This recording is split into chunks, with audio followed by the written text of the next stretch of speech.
Pascal. You are now rocking with that dude Pascal. We be going wild, Haitian in the building, so original. Got the haters catching feelings. Get your hands up to the ceiling and keep them held high, cause St. Louis isn't ready. Forget about it, goodbye. Hold up, we just saying hi. Five somebody, rise up. Weekdays, catch us live somebody. Let's go. Good morning. Good afternoon and good evening, everybody. Welcome to the Pascal Show. Hope you guys are all doing well out there. I hope your day is finding you well. I hope this show finds you in great spirits as well. We got some things to talk about, y'all. I mean, I know the world has pretty much imploded over this whole Carlee Russell situation. Let's keep it real. Liam Neeson was actually involved. I'm not kidding. The Liam Taken was actually involved, was actually mentioned in this whole situation. Okay, still can't believe that stuff. Okay, it has been it has been a wild last, I don't know, 12 hours. No, actually, it's been a wild 24 hours. Okay, with all the information that's come out, that press conference was wild. My mind has been absolutely blown. And we got to talk about it. I got questions, guys. I got questions, and I know you guys got questions. So we got to talk about this. We got to get down to the nitty gritty.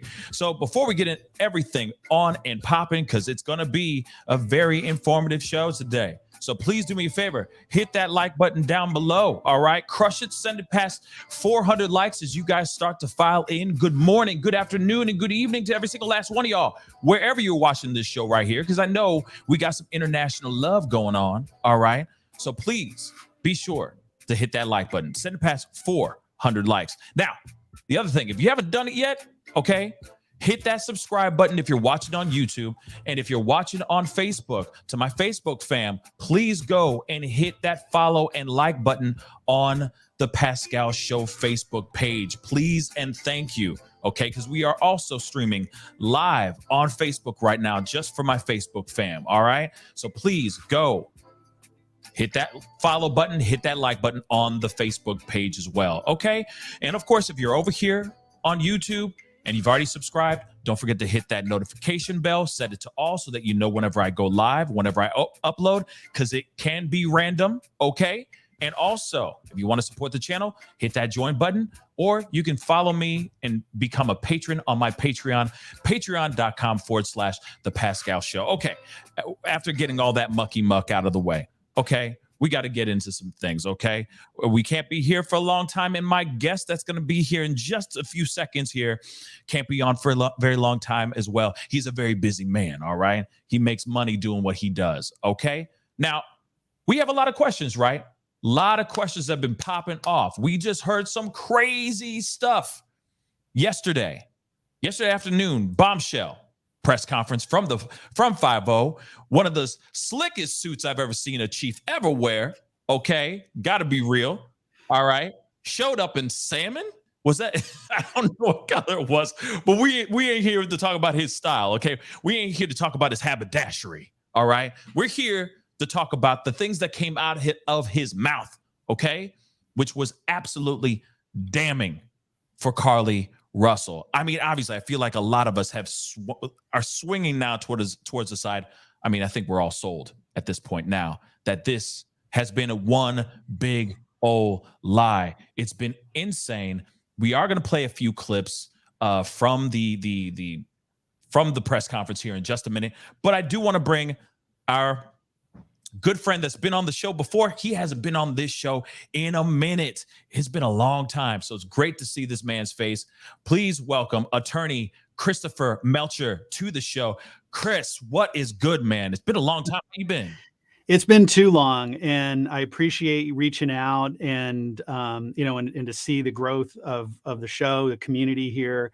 And, everything you do is just so positive. And I just love that message that you're sending out and allowing me to be part of the show again for today. I appreciate it, man. And I'm hoping this will not be the only time we see you. Hopefully you'll be returning back more often. Okay. Because I definitely need that legal advice. for sure, especially with all the craziness that has been going off as of recently.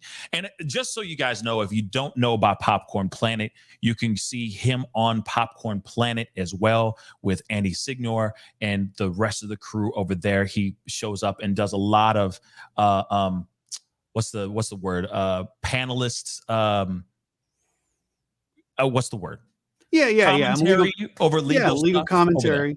And doing it for Popcorn, also doing it for major media outlets. So yes, following for Kevin Spacey trial in London for Sky News, and following the Costner divorce for Fox News. So this is just fun outlet for me rather than just pushing paper as a lawyer all day. No doubt. Just have a little bit of fun with your expertise, right? Yeah. Just a little bit. But we got to get into this, guys. We got to get into this, Chris. We can sit and shoot the ish and catch up all day long, but we got to get down to work, right? Now, Carlee Russell went missing. She was missing for about 49 hours to be almost exact.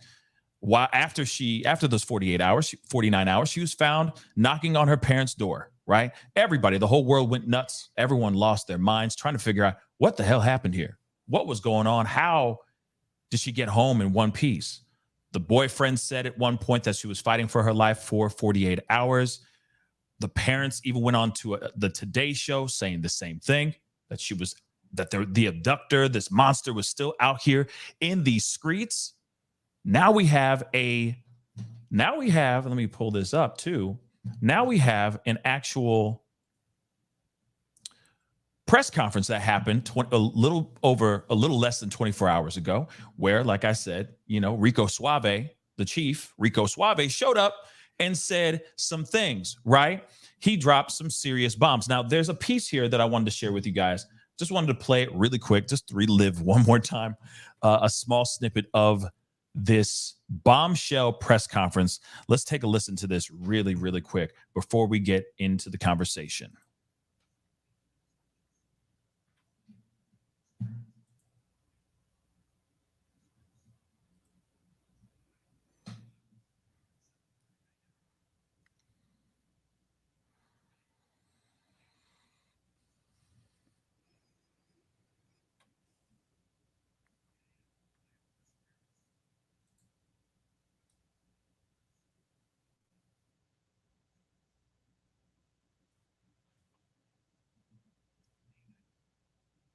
Oh, hold on, guys. Sorry about that. I thought there was sound. Hold on. Whoops. Let me do that again. Sorry about that, y'all. One more again. This time with sound. How's that? Hit the number one. Let me know if you guys can hear this. Sorry about that, y'all. My apologies. Include several internet searches in the days leading up to their disappearance that I think are very relevant to this case. On July 11th at 7:30 a.m., the term, "You have to pay for an Amber Alert," was searched. On July 13th at 1:03 a.m., the day of her disappearance, the term, "How to take money from a register without being caught," was searched. On July 13th at 2:13 a.m., the day of her disappearance, the term, "Birmingham Bus Station," was searched. On July 13th, 2:35 a.m., a search for a one-way bus ticket from Birmingham to Nashville was conducted with a departure date of July 13th. On July 13th at 12:10 p.m., a search for the movie Taken, a film about abduction, was conducted. There were two searches related to Amber Alerts on a computer at Carlee's place of employment, including one regarding the maximum age of an Amber Alert. There were other searches on Carlee's phone that appeared to shed some light on her mindset, but out of respect for her privacy, we will not be releasing the content of those searches at this time. We've asked to interview Carlee a second time, but have not been granted that request. Okay. And that's pretty much one of the biggest chunks that kind of gives us more insight on the idea of, well, maybe she really did plan this whole thing out. Let's be real. A lot of these searches that she made were on the day of the actual disappearance. We're talking about the time when she looked up the bus tickets, the bus route, the Taken movie, which obviously depicts, as he said, a person being taken against their will. Okay, all those things, a lot of things were being looked up from the day of all the way to 2 days prior. Okay, now I know that we have a lot of questions. Okay, but one of the main questions that I have that's still just burning away in my soul is she going to catch any charges? Could she catch charges in this situation? Could she get charges like Jussie Smollett? Let's look at the charges that he was facing. Okay, he was looking at disorderly conduct charges, telling the police officer he was a victim of a hate crime, telling officer he was a battery victim, telling detective he was a hate crime victim. These are the ones these are the ones he was actually found guilty in. Okay, telling detective he was battery to victim, or he was a battery victim, telling detective again he was a battery victim. He was guilty on that too, but the last one he wasn't. Telling second detective he was aggravated battery victim, but he was found not guilty on that. Okay, they were able to charge him with some things. Now, obviously, he's out. He's free for the most part. Okay, but we all know that he's basically looked at as a pariah out here in public for the staging of what he did. Okay, so they caught him with something. They put 6 charges at him. Okay, so you got that. Now there's another hoaxer, okay, by the name of Sherry Papini. Now we just talked about her yesterday. She faked, okay, she faked her abduction. She hurt herself. She went to great lengths to hide out for 3 weeks. Was found, okay. She emerged miraculously 3 weeks later and gave out some crazy tale of the things that she went through for those 3 weeks, when actually she was at her lover's crib the entire time, guys. Now, she caught some charges too. So let's have a look at this too. Prosecutors initially charged Papini with 34 counts of mail fraud and 1 count of lying to the FBI. Okay. And this is before she was found guilty of these certain charges. If convicted on all counts, she could have spent up to 25 years in prison and paid a $500,000 fine. Okay. Now, we know about all these things. And of course, there's other people out here that have made fake stories of their abduction, of them being taken, so on and so forth. And I'm sure, you can go and do your due diligence and see what was the result of their lies, if they got caught and were charged with anything. But now we're on this situation with Carlee Russell, and I still have the burning question. Is she going to catch any charges or not? Can she catch any charges or not? Chris, what are your thoughts on this whole situation? This is why we brought you on, for your expertise. Well, I'm still trying to name the color of the Chiefs jacket. I sorry, I'm stuck on that, but Right. it's a very unique color.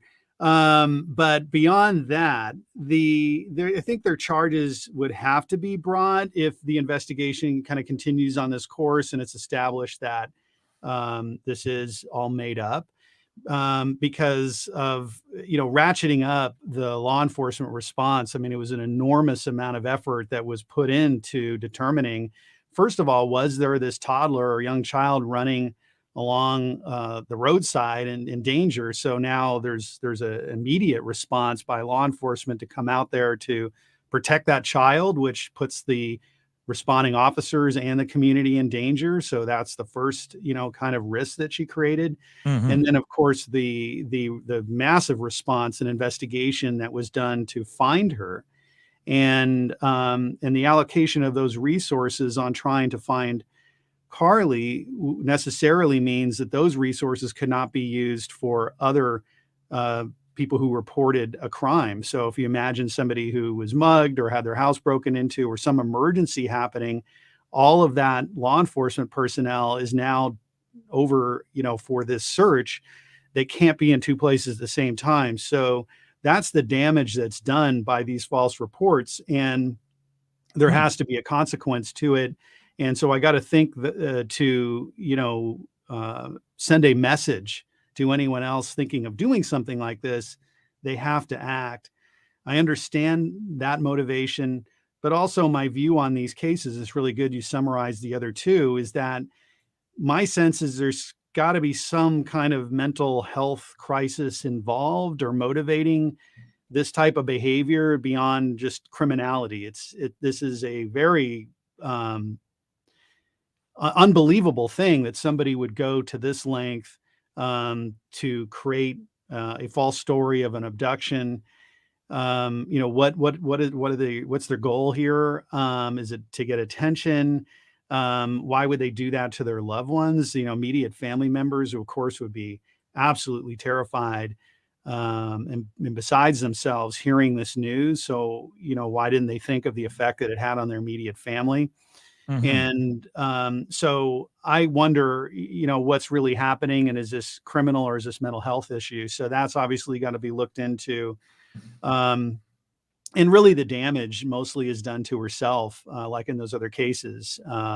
Jesse Smollett, I think, has, continued to deny having any part in that, still. Which fine, that's what he can do. But, in despite of, having a guilty verdict and enormous evidence to the contrary. So here, this looks really bad. And I think that for the mental health defense, what's going to be hard is there's a lot of planning involved. And so, I could see a judge or jury saying, well, like, this wasn't just a snap or a break in reality. And it wasn't just spontaneous, because there were these internet searches. And so that would show planning. And, but maybe whatever crisis she was going through led her to plan this. This is very mysterious, I think, to all of us, is like, how would somebody do this? But to answer your question, yes, there is a statute in Alabama that would allow prosecution for her making or causing a false police report, which, if the chief is right, which is what happened. Yeah, I do want to share that that you shared that with me here. This is the code of Alabama, and this is in their state's website, of course. And this is section 13A-10-9 or 13A-10-9, false reporting to law enforcement authorities.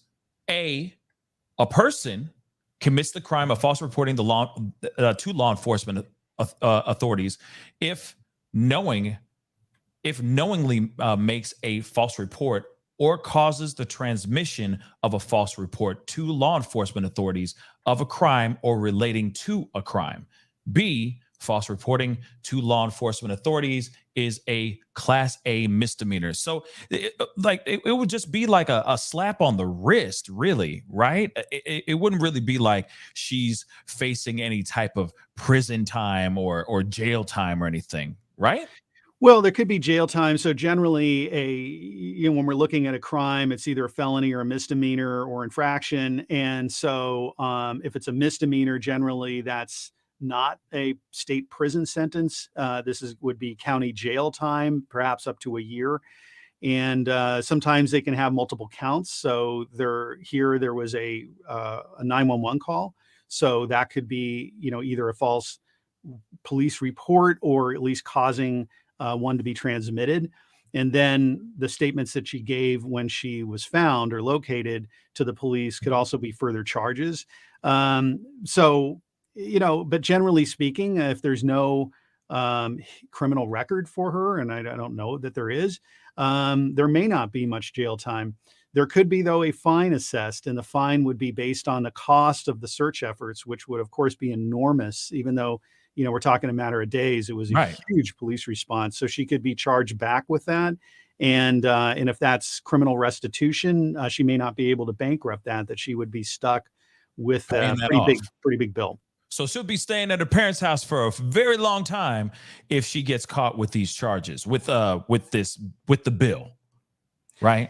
Yeah, I mean, I think that the damage is to herself mostly. This is self-inflicted, and how she's going to recover from that. And if there was some mental health component to this, and I'm trying just to be empathetic because it's easy just to say, yeah, go and impose all these harsh consequences on her. But again, this is such an unusual behavior that now if the fog of whatever was clouding her judgment is starting to lift, she has to live with this for the rest of her life, and her Right. family has to live with this for the rest of their lives. And that's the highest price that she pays. Yeah, that's a good point. And I'm going to play the 911 call here in just a minute because we are talking about the said 911 call, the infamous 911 call. So we can't go without actually watching or listening to that here in a second. But I saw something that caught my eye. I know this may not be in your realm of expertise, but it is a good question to ask, though. Christy Mao, thank you so much for the comment on YouTube. Could she be banned from getting nursing jobs because of this hoax? Yeah, that's a great question. So there's state licensing requirements, and so if a false police report is made, that statute that you read, knowingly false, so that's a lie, and so that would go to what we call moral turpitude. So even though the act, if it didn't occur in the course of a nursing job, so it wasn't in a hospital setting, she wasn't on the job when she made these false reports, it involves falsity, her lying. And so a Right. licensing authority, certainly like for me, in the state bar, could take that into consideration in taking a license away. So that could and probably should impact her ability to be in that really highly trusted and important role of being a healthcare provider, because you have to accurately report and document Right. events. So that's a great question, and that could be a consequence. I Yeah. also got to think, like, even if her license isn't taken away, who would hire her under these circumstances? I was just about to say another part of the job is you have to be trustworthy, right, guys? You got to be trustworthy. And if you're out here and you're telling me that you want to trust somebody handling your loved ones, depending on what kind of job she ends up getting, that is, if she gets her, if she becomes a nurse and everything, would you want this person to watch over your child or watch over your loved ones? I'm going to tell you, hell no. I'm going to be honest. No. So I feel like she might want to find another job or another profession or another trade to look into, because trust is, she's already violated that publicly. So who's to say she would violate any type of HIPAA regulations, laws, etc. You know what I mean? So yeah, I'd be surprised if she does become a nurse. This will be very interesting. But let me play a little bit of this 911 call. This is the infamous 911 call, and of course, like Chris just said, she could be looking at misdemeanors at least because of making this false 911 call. At least that correct, Chris? Oh yeah. I think that would fall in with the causing the transmission of a false report from telling the 911 operator, and then the dispatch of officers to respond to it could qualify as the misdemeanor. Okay, well, let's take a look at this because I got questions for you, Chris. Oh, I'm so happy you're here. I got so many questiones. Let's take a listen to a little bit of this. We're not going to play the whole thing. We're just going to get the general meat and potatoes of this. So let's rock and roll. 911, where's your emergency? Hi, I am on Interstate 459, and there is a kid just walking by themselves. Oh, hold on. Where on 459 are you? I'm right next to the exit 10 by the Hoover Met, like to get off by the Hoover Met. Okay, so you're before that exit? Yes. Okay, and were you headed southbound or northbound? Like toward Tuscaloosa or toward 280? Toward Tuscaloosa. Okay, and was the child on the left or right side? On the right side. Were they walking northbound or southbound? They're walking towards Tuscaloosa. Walking southbound, or how old do they look? like a toddler, like maybe like 3 or 4. Did you pull over with them? Are you still with them? Yes. Okay, are you with the child right now? No, I'm not. I didn't get out of the car. I can see them though. Do you mind staying and keeping an eye on them until we get there? Yeah, okay. Sure, yeah. Okay. Okay, I feel like that's enough. We've all heard it for the most part. All of us who are watching right now as a family, let's be real. We have all seen, or at least heard the audio, okay? So now that we played that, she says she's in the car. Clearly, we don't hear a kid in the background maybe yelling or crying or anything like that. I'm assuming because of the hot Alabama night, I'm assuming the windows are closed, right? So she's pulling over to the side of the road, claiming to see this child. Now, I have to ask this because I feel like the defense could, her team, because if she's looking at some serious charges here, okay, so let's just, put that in our brains for a second. The defense could play reasonable doubt here. They could say, hey, there could have really been a kid there. You just can't hear them because the windows are closed in the car, right?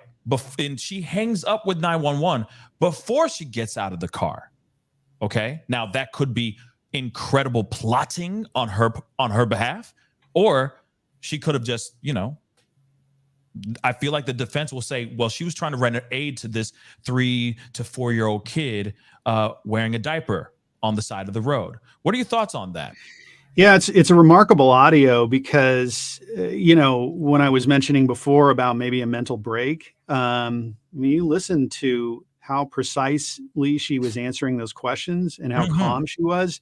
And we all know we've encountered folks who have had, mental illness, and it doesn't take long to detect that. I mean, we're talking within seconds probably of a conversation, whether somebody's really, together or with us. And here, I mean, she's talking about direction, right side of the road, left side of the road. I mean, there is no indication from listening to that this person, has lost her senses of reality. So that it seems like a credible call, and certainly the dispatcher took it that way and was immediately on it. So that could help the defense, like you're saying, that hey, there's a child here. Now, what the chief was saying is that no one else reported it, and that how is that possible for all of that time where this child is allegedly walking unattended on a roadway, right, that no one else called, no one else pulled over. Now the question that I have is that, well, were there anyone else on this road? I don't know. If it's like, if you're in LA, you could be at 3 o'clock in the morning on the 405 and it's bumper to bumper traffic. But on this stretch of highway, maybe folks know, is there anyone, is she the only one there? And then that would really help the defense. If it's a heavily traveled at that time of night, then that would support, the theory that there was no child. Yeah. Sorry, I don't mean to jump in really quick, but I mean, let's be real. I mean, LA is LA, right? And you got Hoover, Alabama.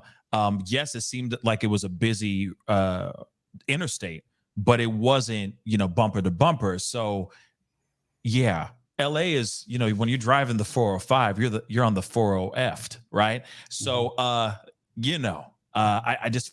feel like there would be a lot more bystanders, right, to see her in a tussle or see the kid on the side of the road. There'd be more calls from somebody in LA. Whereas here, there still should have been a call from somebody. Somebody should have seen the kid other than her, right? You would think so. Now, the best evidence is going to be from responding officers, because they would have been there within minutes, and they could testify as to what the traffic conditions were when they showed up, and they could say, yeah, there was lots of cars all over the place. There might also be traffic cams in the area that would show how much traffic was there. Now, even if there's a lot of cars, not everybody sees stuff. We know not all drivers are as attentive as they should be. So would they be looking on the side of the road? Even if they were, would they see a young child? Was there bushes? Was there tall grass? Right. We don't know all these things. These are all the stuff that, make a good trial.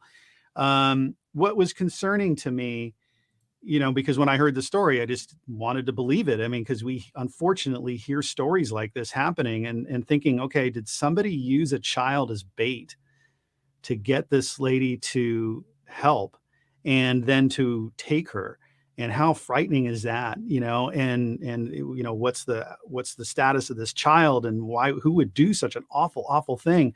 And when we hear stories like that, it really explains why a lot of people don't get involved, and you see terrible crimes happening and people just walking by and they don't report it, they don't stop, they don't intervene. Sometimes they'll tape record it, but that's about it. And, it's because maybe stories like this that we're hearing, it's like, wow, okay, this person went to help this child and ended up getting abducted. So that's another crime I would call, not in the true sense of the word, but it's an offense, because we want people to stop and help a child on the side of the road. I mean, that's what we're supposed to do. But then if we're hearing what happened to her, maybe we're saying like, well, I'm not going to pull over. It's a trap. Right. I mean, I will be honest. I mean, we have heard, or at least I have heard stories of kids being used as bait, using other kids to catch other kids as well, to be moved around, for lack of a better term. So, I mean, when we hear this, and then especially with that new movie that just came out, The Sound of Freedom just came out. It's getting a lot of praise. People are going and seeing it. I saw it. It was a really, really moving movie. I definitely recommend y'all go and see it. But I feel like it definitely moved a lot of people to kind of jump in front of this and say something about this, right? It is crazy. If the fact that we all sat there, I was believing it when we first heard about it. It's like, wow, to think that somebody actually just recently this happened to somebody and they used a child as bait. This is wild. But then once you see the footage of the interstate in pitch black, and you see that no other cars pull up, nothing. There's so many red flags start to fly off. It's easy for us to sit there and go straight for it's a hoax. But then there's still that part of you that goes, well, maybe this is a mental break. Maybe this is a mental health issue, right? But then we hear from the police, and the police are saying that she was plotting. She was planning this whole thing out for days. Now, I'm wondering if she does catch a charge, I'm wondering how the defense will play that out. Will claim that she was just not in the right mental state. How they can successfully prove that when she was plotting this thing out days ahead of time, before she ran off, or before, this whole lie transpired. I feel like they're going to have a really hard time trying to prove that. But I know that there's a lot of people that are still thinking that maybe that there is some sort of mental health issue here. But legally speaking, she still broke some laws, right? There are still some things that are going on here that they could catch her with some charges. So let me ask you this, as far as when it comes to the police, what's next? What do you think is next in their investigation? Is it more clarity, or is it now them trying to find ways to catch her in a charge? Well, yeah, I think that the chief had said they haven't even discussed criminal charges yet. So I think that's the right statement to make, because if they do bring criminal charges, they have to prove that the abduction didn't occur. So it's kind of, proving, and it's very weird because usually it's law enforcement and prosecutors trying to prove that a crime happened to convict the defendant. Here, to convict this defendant, they have to prove that a crime didn't happen and that she falsely reported one. So there's two kind of things that they have to establish. So what they really need to do is complete their investigation on what she reported, and to get all that background and saying, okay, well, where was she held? And she gave some suspect descriptions, and go run all that down, just like they would if they 100% believed it. And so they'd be looking at surveillance cameras, other witnesses, all of this information that they could possibly obtain to establish, like, okay, are there two people out there that have actually done this? And once they satisfy themselves, no, that didn't happen, then they've already had the evidence from the search history of her phone. Now, the defense would be trying to keep that evidence away from a jury. And I don't know how they got the search history. So they would need her consent or a search warrant. And if they didn't have her consent or a search warrant, then even though that's damning evidence, it would be excluded under the Fourth Amendment because we can't just go and look at people's phones without Take their it. consent or search warrant. So the defense would potentially raise that. If that's knocked out, then it's a completely different trial. But Okay. with yeah. No, but that makes sense. Or I could see how, excuse me, I could see how they can fight that back. Like, did they have warrants to search her computers and her phone to see her search history, so on and so forth? I mean, the computer at work though is free reign. If it's her job, it's the actual business that's going to sit there and say, it's up to the business, right, to relinquish that computer to look at her recent searches, right?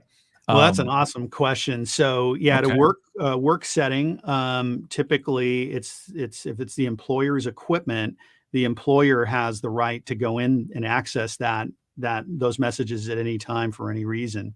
And that's just like we have no expectation of that this is going to be completely secure if we're doing it on somebody else's computer.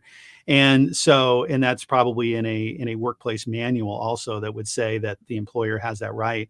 Now that's a little bit different question though than under the Fourth Amendment. So under the Fourth Amendment, we have these zones of privacy that or expectations here that we feel, or the Constitution would allow us to be secure from unreasonable searches and seizures. So that's a fascinating issue. So if it was the employer who gave permission to check the search history, which I imagine it would have been, because Carlee was not there, then she would have a legitimate question, or her defense would have a legitimate question as to whether the employer had the right to consent to the search of that search history and provide it to the police, even though this was her doing, that was her search history. So does the employer have the right to grant consent to that?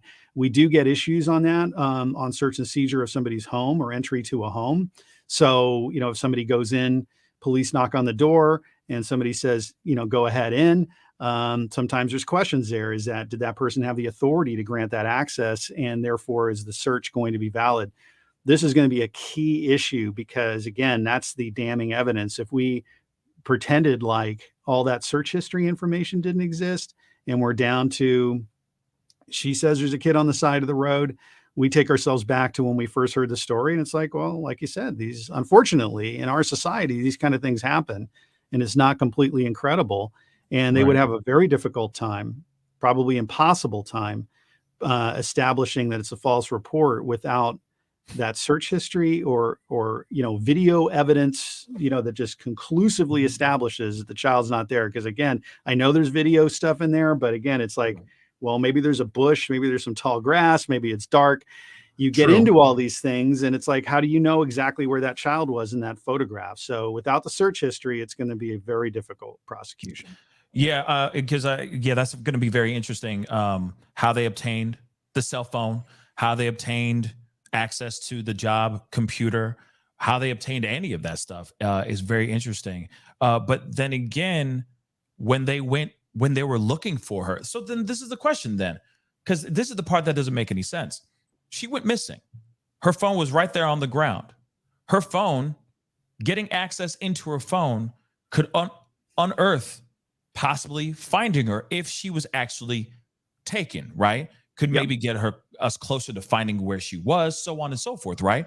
So how would defense be able to use that against prosecution properly in court if they had to open up the phone to investigate to try to find her faster, right? Yeah, this is all fascinating stuff under criminal law and the Fourth Amendment, and it's super interesting, the questions that you're raising. And basically what it comes down to is there is an exigent circumstances exception to the Fourth Amendment. So again, we go back to what does the Fourth Amendment protects us in our papers, in our home, this private information. We're secure in that information. The police can't go and enter our home or get all that information without our consent or a search warrant that's issued by a judge on a probable cause affidavit. So, but there are, like you're describing, some circumstances where there's no time to get consent or a search warrant, and that's what we call exigent circumstances. So, for example, police are called to, a home, and for, let's say some kind of incident here. I don't want to get too graphic with it, but they're called to a home. There's allegedly an incident there. They knock on the door, nobody enters, but they hear screams inside. They can go kick the door and go inside. They don't have to wait for consent. They don't have to wait for a warrant. They can go in because it's life-saving. Now, the difference here is a phone laying on the ground that most likely has evidence or could have evidence. Well, that's not life and death necessarily at that point. I understand, somebody could say, oh, well, if we don't get it and we can't find her, and then something can happen to her, but that's not what we view as exigent circumstances under the Fourth Amendment. So what would have to happen is that they go get the warrant. Now, they can get a warrant pretty quick. There's judges on night duty, so they're on call. And so a detective within an hour could get a warrant to go into that phone. And so, when we balance all that, her expectations of privacy in her phone versus the hour that it would take to get approval from a court, we're going to say, go get approval from a court.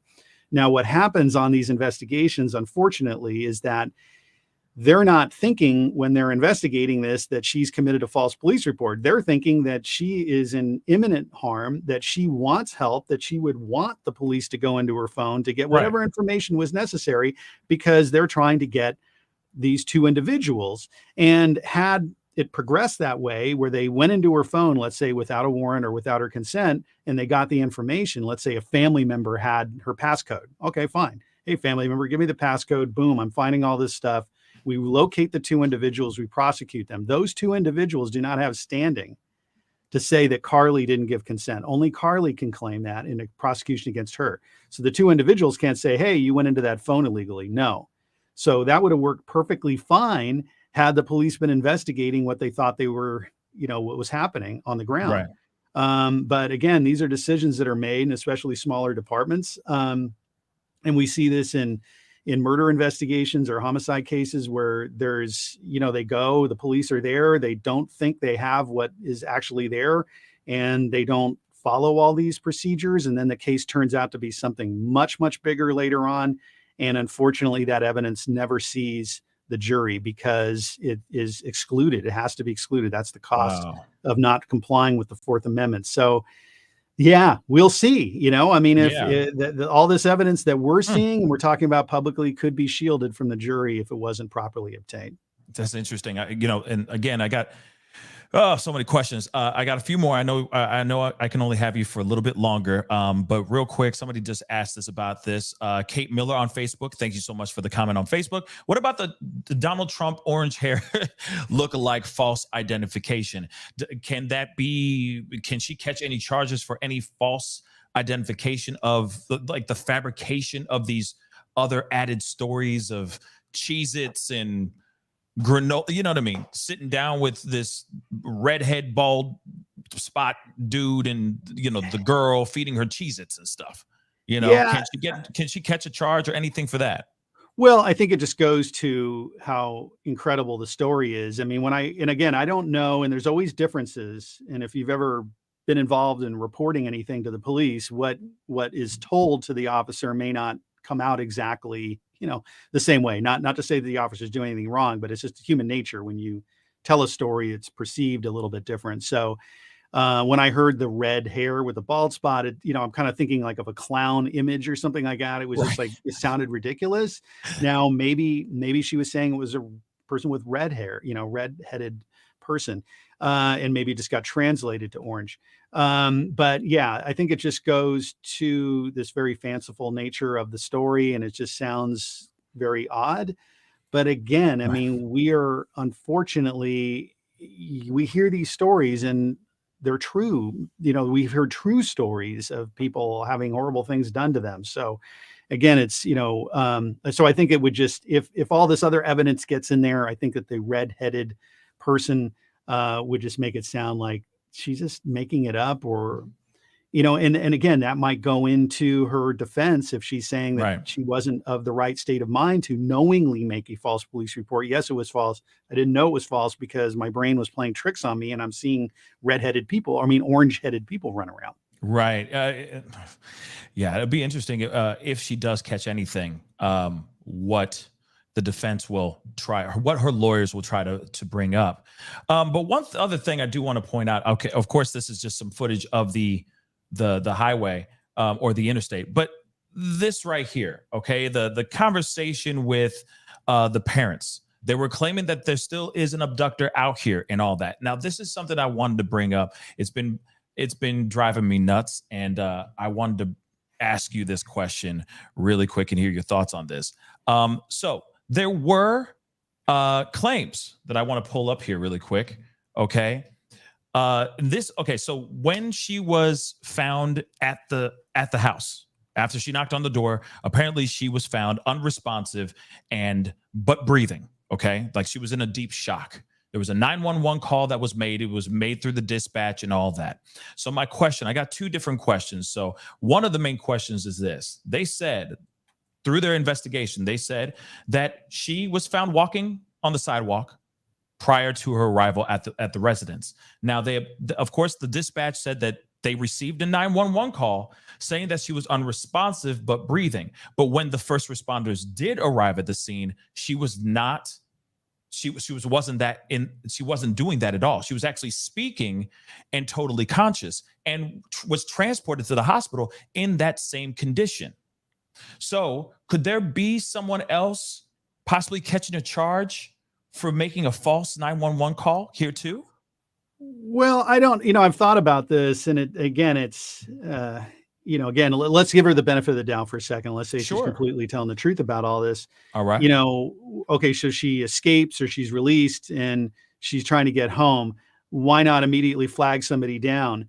And I thought about that, and it's like, well, okay, if she got, taken trying to help somebody else, maybe she's just zero trust. She's obviously highly traumatized, wouldn't trust anyone, wouldn't knock on somebody's door because who knows, maybe she could get taken again. So the only place she would feel safe is going home. So, okay, let's give her the benefit of that doubt. She finally gets home and she's out of exhaustion and all this trauma that she suffered, she just literally collapses. That could happen. And then, after she sees the family member there and kind of then comes to her senses and now is talking and alert by the time law enforcement or paramedics get there. That's all, that could happen. That can Right. happen. Okay. We just don't know. I mean, people act in really weird ways. And so again, trying to give her the benefit of the doubt, I could see that could happen. Of course, if she was lying about it, she's still gone through, all this time. Where has she been sleeping? What has she been eating? How has she been doing? So, you would figure she would be in a very altered state at that point. Right. And so that makes sense too. But the other burning question I have for you then too is going back to the parents. I do have to ask you, as far as them coming out here, speaking out, doing all this stuff and all that, I'm just curious, could they possibly face some sort of charges as well? Lawsuits or anything of that sort? Not unless they knew, and there's no evidence that they did. So if it turns out that there's some, evidence of a phone call that was made or that they had actually seen her during the missing time, and we're aware that she, had made this up, there's no indication that I'm aware of that happened. And so, no, there would have to be some, different evidence coming out. I know people say like, well, they're going on the Today Show and doing all this, but I can't imagine, being in that circumstance. If you had a loved one that was missing, you would want the word out there. And I've seen, these situations where, people years afterwards are going to an intersection where their loved one was disappeared and passing out flyers. So this is Right. what you do when your loved one is gone. It's like you ring the bell and you want it heard and you want it spread. And so I don't get the impression that they went on the Today Show for some kind of, gratification or exploitation of this. I assume it was to, get attention to the story. And but yeah, you know. No, and that makes total sense. Sorry, my camera just stopped working. Sorry about that. But hold on one second. I'll be right back.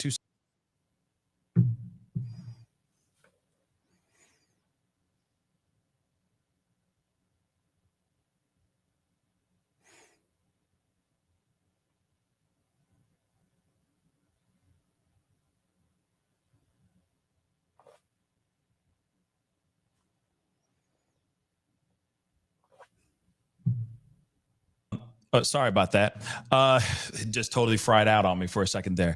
But I think that it is interesting about all those things. And of course, we haven't really seen anything about any like money situation or any type of mail fraud or anything of that sort yet. It seems like she just simply just stole some things from her job, I mean, obviously the business could press charges if they want to. That's the other thing too.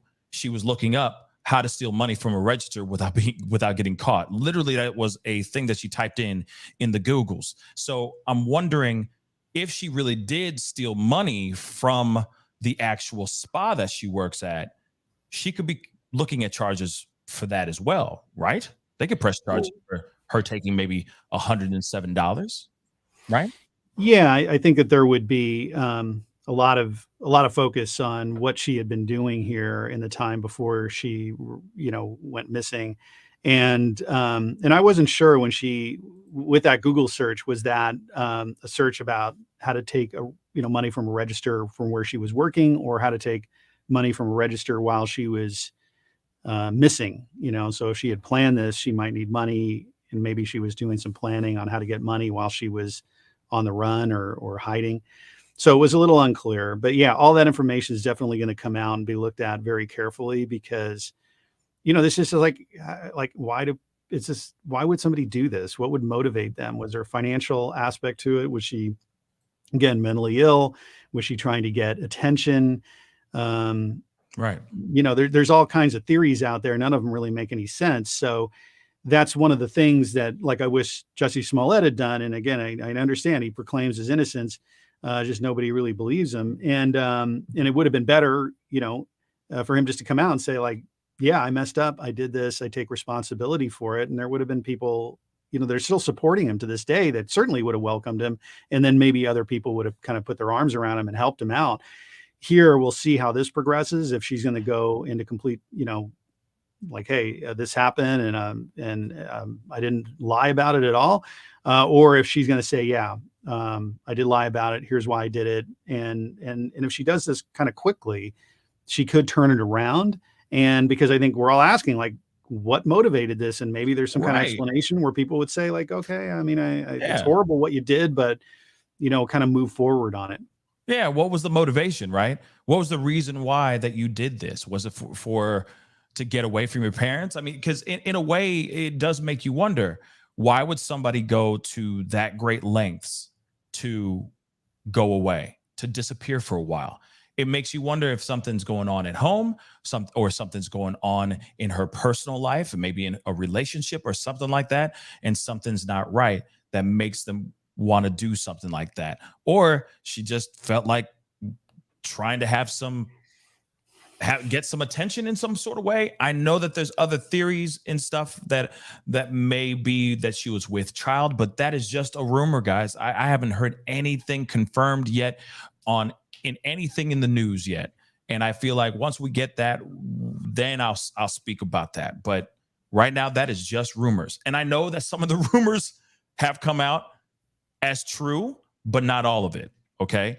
Not everything that's come out as rumors has been confirmed. Some of these things have been debunked.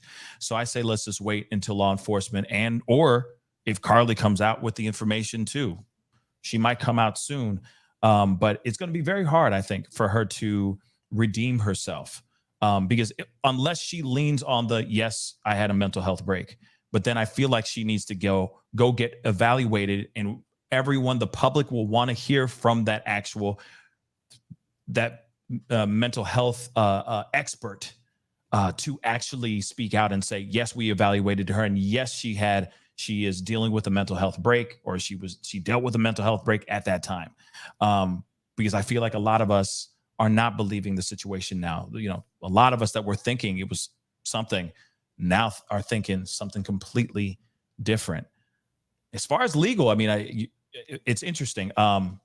I do want to pull this up too, because maybe you concur on this too. Andrea Burkhart, she's also lawyer. She's in the law tube world as well. She sent me a message, you know, and so she said she had 2 comments. She said the main things that put her in jeopardy are the 911 call, and then the statement she gave police when she got home. Okay, both can usually be charged if the info she gave is false. So if she gave a false report to police and she gave a false 911 call, she could look at charges. But she said most of the time these are just misdemeanor charges, like what we talked about. And then she was charged federally because I asked, you know, like, can she get hit with anything else? And I was asking about the Sherry Papini situation. And the reason why that Sherry Papini was doing time was because she was charged federally, because she was lying to FBI. She was doing all types of fraud, etc. Right? So right now, she's only lied to local PD. So right now, and the 911 call. So she's looking at misdemeanor, probably fines, and then maybe some community service at best. I don't know. What do you think? Yeah, I mean, if I don't know if FBI interviewed her and when she, you know, was found at home. So if she did get interviewed by FBI and told this story and it turned out it was knowingly false, then there would be federal charges, which are much more significant under federal law than state law. And but I don't know, you know, I don't have information on that. So that's the only way federal could get involved. She would have to make a false statement to a federal law enforcement officer to get that heightened punishment. Gotcha. So right now, everything is kind of at a low hum as far as the charges that she could be looking at. I mean, she has not been hit with any charges as of yet. But I also think that they're waiting for her to come back out and get a second statement from her, because her story could change, right? Well, she's you know, reportedly stopped cooperating with law enforcement, which, you know, is a huge red flag. You know, now she might say, well, because they don't believe her and they focus the investigation against her, and that's why she's not cooperating. But right. You know, normally people who have experienced something like this would absolutely cooperate. They would want, you know, these people caught and brought to justice. So that, I mean, it's her right not to say anything. And honestly, she shouldn't have said anything to begin with if this is all false. If it's all ruse, right? But you know, at this point, you know, when she given statements and all of a sudden stops making statements, when this damaging information comes out, just makes her look all that much more guilty. Oh boy. But a Patriot lady did say, and it's true, when they did the search, her phone search, to find her search terms and everything, the Secret Service was the one that found all that information. Does that heighten anything? Well, the statement has to be made to law enforcement. So it's you know, it's under that Alabama code. It's a knowingly false statement to law enforcement, making a police report or causing a transmission of a police report. Under federal law, it's similar. It's not just the fact that federal law enforcement was involved. There has to be a statement to law enforcement that is false. And so that, you know, to get her charged under federal law. Oh, okay. So, I mean, only time will tell. We'll see what happens. I know FBI is involved, but right now they're involved in just the traffic footage, the traffic surveillance video right now. They're just trying to clean it up and all that so that 5-0 can take a good look at it and all that. Local PD can take a good look at it in their investigation. According to what we know so far, FBI is not involved yet, everybody. Not in that type of way. And I don't know if they ever will get involved in this situation unless she claims that she was, I don't know, taken across state lines. And that could, she was gone for 48 hours. Anything's possible. So, you know, especially what she ends up telling in more detail with her travels, okay, and her experience with the redheaded, Chucky looking dude and the girl that she didn't see, but she played with her hair and fed her Cheez-Its. Very interesting stuff, guys. Very interesting stuff. But Chris, thank you so much for coming on and talking with us about this, because I know a lot of us were wondering, and I feel like there's a lot of people out here that want to see justice now, like her getting some justice served her way, because of the new information that came out yesterday. So yeah, any last thoughts before you head out? No, it's great that you're providing this coverage. Is super important, and it's kind of a story that, of course, captivated everyone and wanting to understand, like, how could this be, and it felt so horrible for her when this information came out, and this child and all this stuff, and then to have this turnaround and hear this information, it's just a whirlwind. So yeah, I appreciate let me be part of the show and provide some feedback on this, and hope to be able to do it again. Always, man. Always. You always got a place here. I'll be talking to you soon. Thank you so much again. Thanks. All right. Bye. So please go and check out Chris Melcher's Twitter. Okay. Let me just share this with you guys really quick before I continue on with the show. All right. Just before we forget. All right. So please go check out Chris Melcher's Twitter. All right. Follow him. And it's at CA_divorce. Again, it's at CA_divorce. He's very great, very informative, as you already know. He knows his ish. Okay, so please go and check him out. All right, and support if you can by just hitting that follow button over there. Okay, but yes, guys, obviously what we're hearing right now, we may be seeing something percolating here very, very soon, but we haven't heard anything yet, guys. And if she does see some sort of charges, most likely they will be misdemeanor, unless there was something more, unless she did something worse that we don't know about. Again, law enforcement did say that they are still doing their work. It is still an ongoing investigation. So we need to give them a little bit more time as they dive into more information. Clearly, they're going to be looking at all the videos, I'm sure that video footage that they've obtained from multiple sources. I mean, there's a lot that they still have to get before they can actually really solidify saying this whole thing was a lie, right? We already see that. I mean, it's bad, guys. It doesn't look good on behalf of her. But I do wonder if family members, any person may have been involved in her disappearance, if they could get a charge. Clearly, there's some other things as far as the family, the parents, right? If they knew when she came home and they were a part of the after, of the fabrication after she came back home, there's some questions here that we got to have answered. And hopefully 5-0 law enforcement is going to do their due diligence, right? So I'm hopeful for that.